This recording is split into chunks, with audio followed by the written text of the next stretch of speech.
Imagine waking up every day without looking at a clock. Not because you chose to live that way, but because the clock simply was not part of your reality. Imagine working without receiving a monthly salary, without planned vacations, without clearly defined weekends. For centuries, this was the everyday life of millions of people. It was not a chaotic world, nor was it necessarily unfair in the eyes of those who lived in it. It was simply a world organized by rules completely different from our own. To understand what it was like to live without wages, without clocks, and without vacations, we must set aside modern logic and view the past through the eyes of those who actually lived in that time.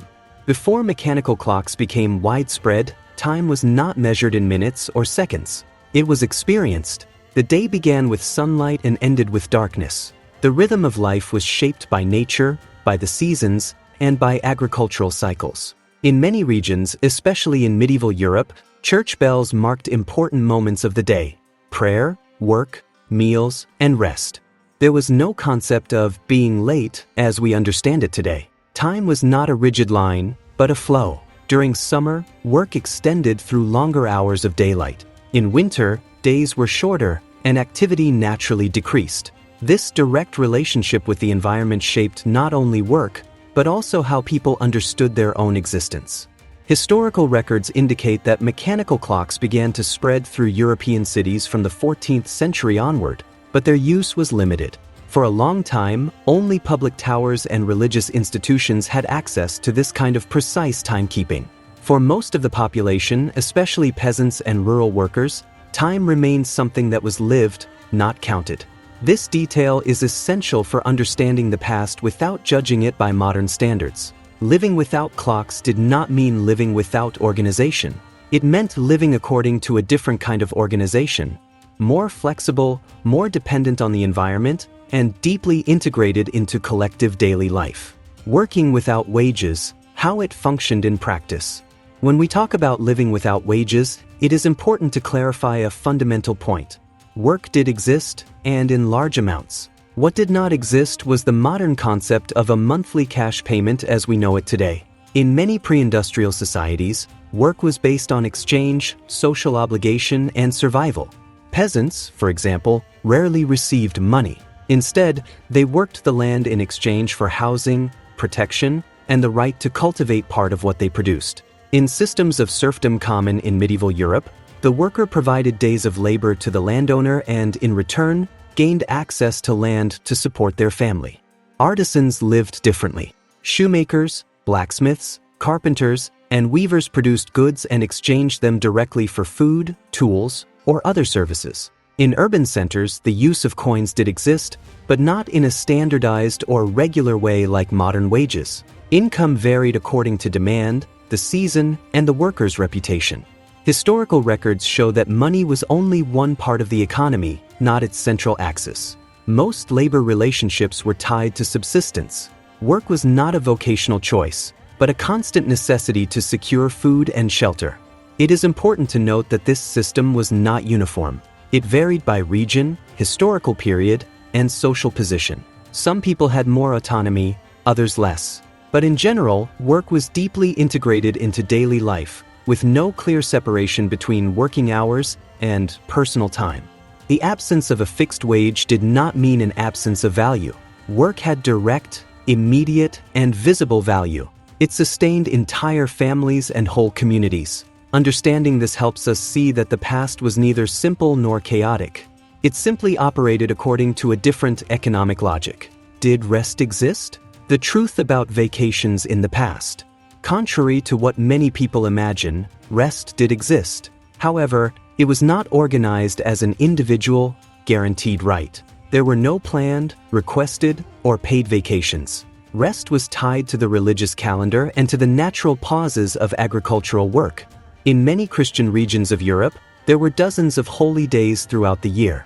On these dates, work was reduced or suspended, and the community gathered for celebrations, church services, and festivities. These moments functioned as collective pauses, not as personal time off.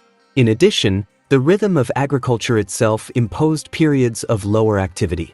After planting or harvest, there were times when work naturally slowed down. Winter, in particular, reduced many outdoor activities, creating a kind of enforced rest.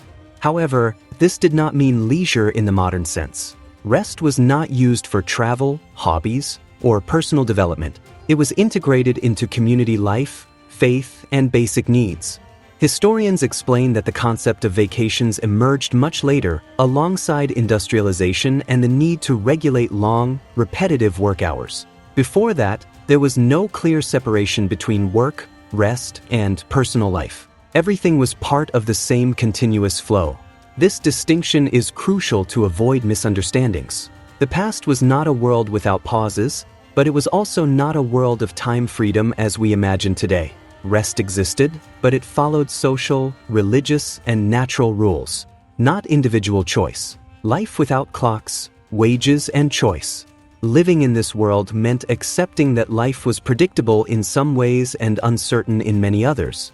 Without a fixed wage, security depended on the harvest, health, and the stability of the community. Without clocks, time was felt in the body and in the environment. Without vacations, rest came when it was permitted, not when it was desired.